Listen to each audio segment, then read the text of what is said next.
Greetings, ladies and gentlemen. Tonight, I would like to expound on a particular topic that I talked about recently, and that's the topic of infidelity, betrayal, deceit. Signs. Signs. Whenever you're interacting with anyone, there are always signs that reveal what type of person you're dealing with. The reason I decided to even talk about this topic is because of a story that went on in the MMA world. It's a story that happened. A female fighter, she cheated on her ex-husband. And these fighters, they're pretty much, I think they're in their mid-30s. Mid-30s. You know, I understand most people in their life have been cheated on or betrayed in some way. But the thing about betrayal and infidelity, these lessons of life, these are life lessons, pretty brutal and heartbreaking life lessons, but they're lessons you can learn as early as 16 years old, as early as a teenager. Now I get it. Most people in their teens or even early 20s, they're pretty immature. So taking that into consideration, your 30s, in my opinion, is a stage of your life where you should have a clear understanding of human nature. You should have been around the block of human nature enough to know exactly what you want, what you will and won't tolerate in other people. Now I get it, a 16-year-old and early 20-year-old, you're naive. You know, you're filled with life and hope and you're wide-eyed.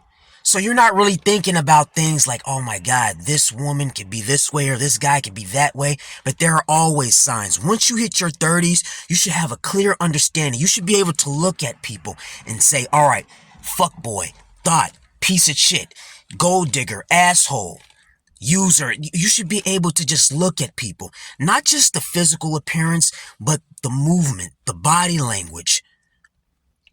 You know, the guy that I was talking about, that MMA fighter guy, he got cheated on, right? And the guy that his ex-wife cheated on him with was a guy at the gym. This guy was a so-called friend of theirs. Now, okay, now here's the thing. When you're old enough, when you're in your mid-30s, there's no reason in hell why you shouldn't be able to read the signs, the body language. You should be able to not just be able to read sexual tension or feel sexual tension between you and another person. You should also be able to read and feel the sexual tension amongst other people. Better believe, best believe, there were signs. There were signs that that guy and his ex-wife, there was sexual tension between them. Better believe it. But he ignored the signs. But I love her! I love her! I know you do, bro, but she don't love you. She doesn't love you, bro. You know, even when you look at the pictures of that woman and the guy she cheated on her ex-husband with, it's so blatantly obvious, dude. She's a little too happy. Smiley, giddy, you know, giggity, whatever the phrase, the word is.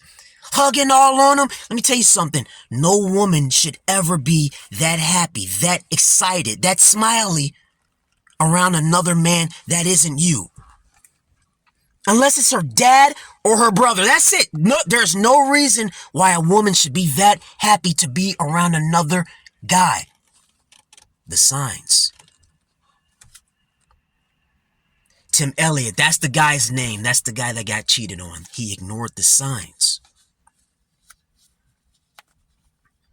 The only time a woman should be happy to see another guy is if, like I said, if it's her dad, her brother, or if it's her friend. You know, girls like, it's just my friend. That friend better be gay. You know what I'm saying? Really, I mean, that's the only time a girl should really have a guy friend if the dude's gay. And even then, yo, he's got to pass the gay friend test. Her gay friend should be required to suck your dick. If he don't suck your dick, they fucking. If he doesn't suck your dick, they fucking. Okay, I'm just, no, that's kind of extreme. But seriously, You get my point. I mean, you get where I'm going with this. Like, unless the guy is gay, her father or her brother, there's no reason why she should be that excited to be around another guy. So Tim Elliot, and to anyone in Tim Elliot's shoes, that has been cheated on, and I don't know, the thing is, most people that reach their 30s, I strongly believe that they do have a good idea of what they claim to want, or they at least have a good idea of what's out there. They do know how to pick up on cues and signs that, man, there's something going on with this woman or this guy or whatnot. But I think a lot of people are slaves to their lust, slaves to their vices. So even if they know something's bad for them, they're still going to go for it. They're still going to bite. They're still going to be wrapped in to the lust. They give in to their vices, their desires. And if you just give in to those desires, well, that's your fault. Because like I said, I get it. I get it. When you're young, you're naive, you're just going 100 miles an hour.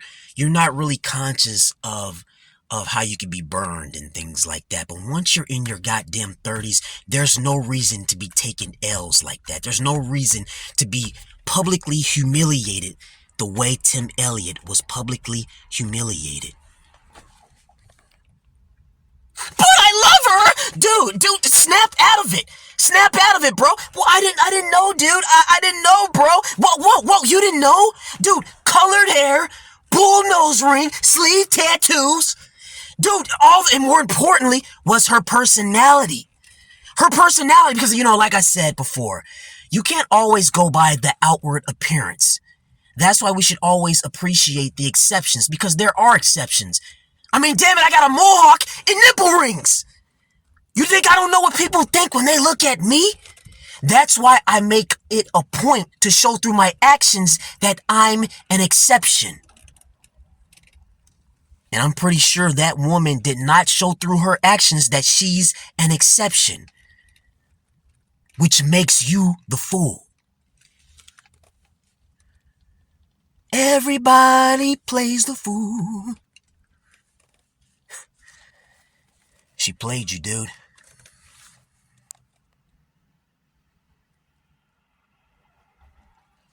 When you're in your 30s, you know how to spot red flags. Now, I get it. There are some pretty clueless 30-plus-year-olds. But from my observation, most of the time they just don't care. Like, they can spot the red flags. They just don't care. It's kind of like cocaine.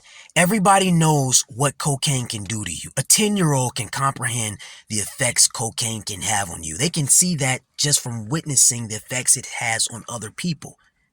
But for some reason, you have people out here still doing cocaine or drugs similar to cocaine. And the same goes for the dating scene. You have guys out here putting rings on the fingers of Jezebels. You have women dating obvious, well-known playboys and expecting loyalty out of them. But I just didn't know. No. You just didn't care. You just didn't care. But best believe the signs are always there.